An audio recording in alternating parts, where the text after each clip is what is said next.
lemon water is so last year.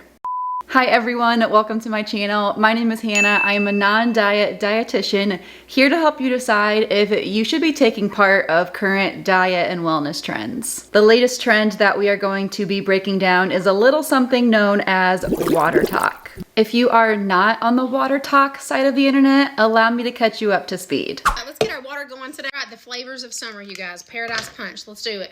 Coconut, skinny syrup, 2 pumps of that. Then half of a pineapple packet. You can use crushed, you can use Sunkist, whatever you want. And plus, look at it. If that doesn't say, the smell.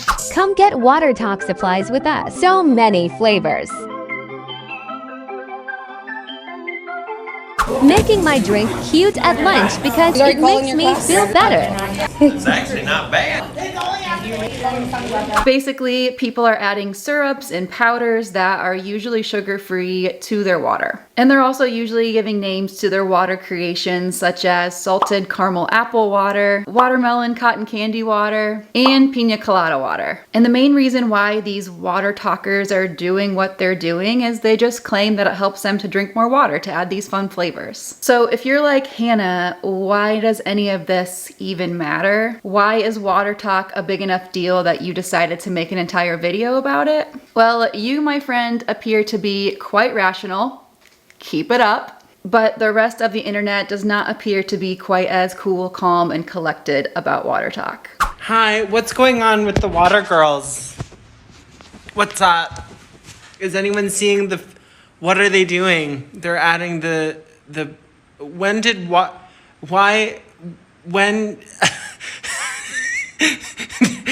there's so many syrups and powders, and I'm concerned. Let's break down a few reasons why people are so up in arms about WaterTok. One of the most common themes I'm seeing from the anti-WaterTokers is telling WaterTokers to just drink plain water. Oh my god, what is that? Are you trying to poison me? It's water, dude. Why does it taste like that? I'm sorry, do you think Mother Earth is just lactating blue raspberry surprise, bitch? Okay guys, so today I'm going to be making a water. So let me get my water. Okay, now I have my water. Now I'm gonna add this Mio vitamin, this Crystallite tropical coconut. Okay, I almost forgot the secret ingredient, red Gatorade, to get our more artificial dyes in our water. Okay, doing the taste test of our water. This is so good, guys. You have to try this water. It's awesome. It's got all of these ingredients, but it's water. It's water. Here are my thoughts on this. I myself love plain water. I also love flavored water. There are people out there who don't like plain water. There are also people out there who don't like flavored water. Not everyone likes the same foods and drinks. Preferences exist, and that's okay. Thankfully, there are people speaking out against these critics. I cannot believe that I'm using words like critics and haters when it comes to water. What is my job? I don't know who the fuck pissed in your Cheerios, but just leave people alone. Let them like what they like. How is it affecting you if someone puts flavor in their water so that they actually stay hydrated? People hating on the WaterTok girls are doing way too much. You're making it a personality trait to hate on an entire group of people who are doing something that doesn't affect you other than confuse you a little bit. No one is forcing you to put syrup in your water. There are also so many people really upset that WaterTokers are calling their beverage water. They're saying things like just because you're adding a sugar-free flavoring to your water doesn't mean that it's water. Well, actually, I'm hating because it's toxic diet culture to continue to call it water, and it's really dangerous, and so I'm really fucking sick of it. It's dangerous because you're claiming that it's something that it's not. And like, I don't give a shit what you're putting in your Stanley cup. You don't get to call it water because it is objectively not water. Like, if by your definition, anything that's water, that has a base of water and anything is added to is a water recipe, then coffee's a water recipe, tea is a water recipe, juice is a water recipe, soda is a water recipe then. I've seen some commenters say that this is just like a flat diet soda. And they raise the question of, is diet soda water then? I'm sick of it. This water situation. They find these packets that have the most rancid chemicals in them. I mean, I would have to think. Nope, but it says 0 sugar. It's 0 sugar. so it's a water. Like, do you know how many things have zero sugar? Like a Diet Coke has zero sugar. Does that make it on hashtag WaterTok. Like, do you realize that's just like the root beer, but it's a packet instead of like in a can? That is not water. There are also a lot of people in the pro juice department saying things like, because it's a sweet liquid, we're gonna call it juice. I've even seen some commenters call the WaterTok creations just like melted snow cones. For some reason, these people are okay with the packets, but the syrups, I say call your drink whatever you want. If someone's main source of happiness is that they get to drink their cotton candy water every day, let them. Let them be the cute little hummingbirds that they are. I also really like this video. Okay, I have a question that admittedly has nothing to do with anything, but it's bothering me. Why are we hating on the flavored water girlies? I have seen so many videos that are just purely flavored water girly hate. Like, why am I on flavored water talk? Like, at what point do we admit it's not water? At what point do you admit that you're a bitter hag? And once again, sorry to bring it here, but it's the truth. Why do we hate women enjoying things so much? Women actually just are not allowed to enjoy things ever, because there's actually no reason you should be hating on this. Do not tell me that it's about health, because we know you don't care about anybody's health, and the most annoying types of people are the people who police other people's food and drink choices for 100 reasons. Not that it's any of your business anyway, but you don't even care about that. You're just a hater for no reason. But then, like, I look at the comments, and then, like, if somebody's like, so, like, why do you have a problem with this? And then somebody's like, well, it's just like, it's not actually water. Like, why are you calling it water? Like, okay. And there's no lettuce and ambrosia, but they still call it salad. And I found this comment below this video. A lot of the people who are saying things like, oh, that's not water, you shouldn't be drinking that, are the same people who are always really upset if people aren't always in the pursuit of health. It's like, oh, you should be working on being healthy, but don't do it that way because it's not the right way to be healthy. What? I'm gonna add my dietitian 2 cents here also. Everything that you drink counts towards your fluid intake. It does not have to just be plain water for it to count. Adding syrups and powders to your water does not take away from its hydration ability. Juice counts towards your fluid intake. Soda counts towards your fluid intake. Tea counts, protein shakes count. Even eating fruits and vegetables that have a lot of water in them are going to help with hydrating you. If you like plain water and that's your go-to way of hydrating yourself, that's great. But again, making your drinks a little more spunky is not going to take away from their ability to hydrate you. And just because you view plain water as the healthiest option does not mean that's actually the healthiest option for everybody. Moving on, there are also some diet culture critics who say that WaterTok is just toxic diet culture. And you guys know me, I love to hate on diet culture. But I'm not so sure that drinking flavored water automatically warrants the label of being a diet culture-y behavior. Some of the people who are claiming that WaterTok is pretty diet culture-y are making that claim based on the whole sugar-free syrup thing. They're saying that people are obsessed with things being sugar-free. And a lot of the really common syrups is the brand Skinny Syrups. And I gotta agree here that the marketing of skinny syrups is not my favorite thing in the world. Terms such as skinny syrups perpetuate the idea that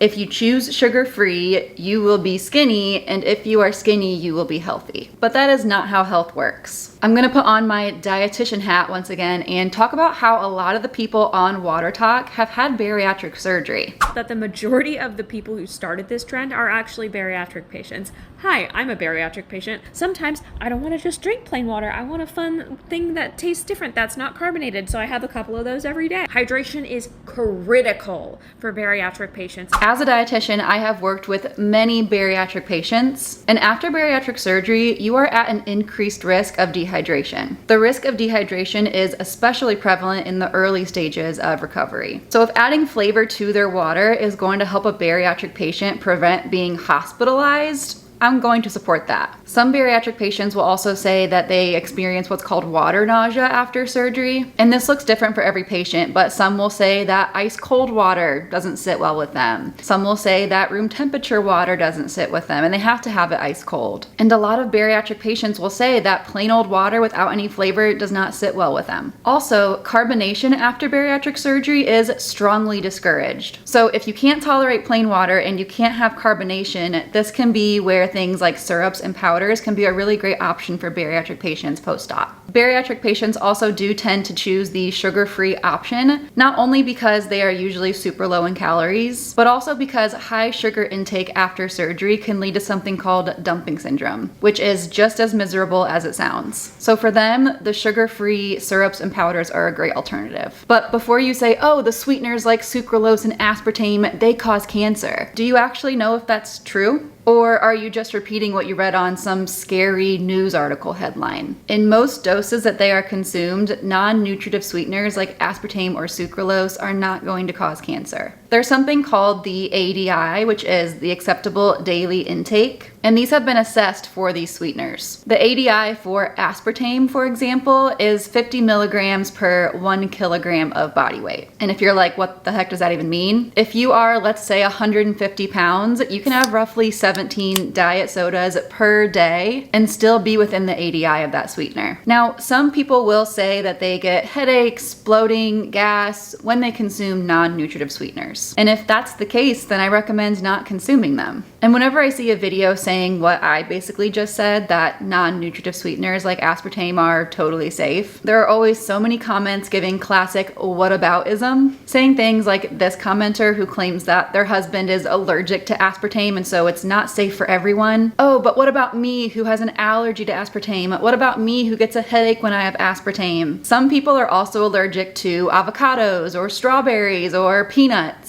This does not mean that avocados, strawberries, and peanuts need to be avoided by everyone. But because aspartame and other non-nutritive sweeteners are so demonized by wellness culture, that's usually where the whataboutism comes out regarding those types of foods. Bottom line here, if you are an asper-shamer, just let people enjoy things. Anyways, along with bariatric surgery patients being big advocates for WaterTok, people with POTS and cyclic vomiting syndrome are also really big into this trend. People with POTS need a lot of sodium in their diet, and because it can be tough to get all the sodium they need through food alone, they are often adding all kinds of concoctions to their water. And people with CVS or cyclical vomiting syndrome also can experience that water nausea that bariatric patients can experience too. So once again, for people with CVS, it can be helpful to have different temperatures of water and different flavors of water. And this all is just proving the point that nutrition, health, food choices, they're also individualized. The preferences that you have and the foods that make you feel good is going to be different than that other person that you're watching a video of. So keep your healthism to yourself. The one last critique I want to talk about is the people who are upset about all the plastic water bottles being used. This is a PSA. This is a PSA for all those